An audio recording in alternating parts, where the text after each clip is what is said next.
qaroqchi bo'lib boradi. Chunki 10-chi Ularda shu bo'lgan va bu narsa davom etaveradi.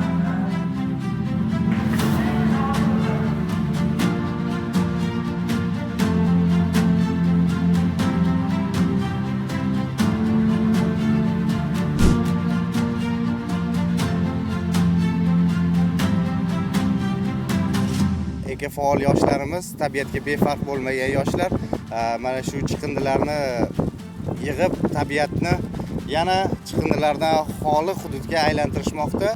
Tabiat bizga juda ham ko'p narsani beradi. Biz tabiatdan zavq ham olamiz, tabiat bizga mevalar, daraxtlar, yashillik beradi va uni qadriga yetishimiz kerak doim.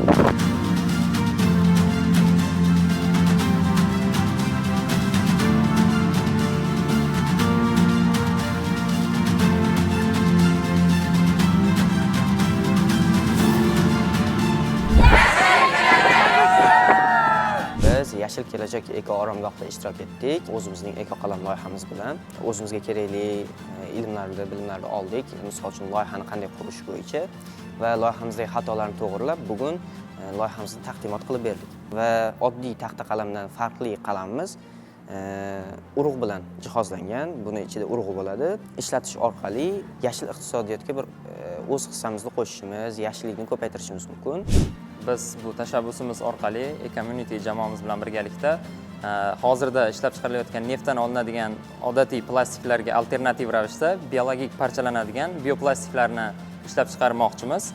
Bu oziq-ovqat mahsulotlari, ya'ni kraxmalga boy bo'lgan turli don mahsulotlari, kartoshka va shu kabi kraxmalli mahsulotlar orqali ulardan tez parchalanib ketuvchi, ya'ni kompostlash maxsus sharoitda tez parchalanuvchi, o'zida mikroplastik izlar qoldirmaydigan tabiiy PLA, ya'ni polilaktik kislotani ishlab chiqarmoqchimiz. Bu albatta plastikni o'rnini bosa oladi va kelajakda tabiatni shu plastik, odatiy polietilen plastiklari bosib ketishini, suvlarda turli orollar hosil bo'lishi, tabiatga ko'plab mikroplastiklar chiqib ketishini oldini oladi.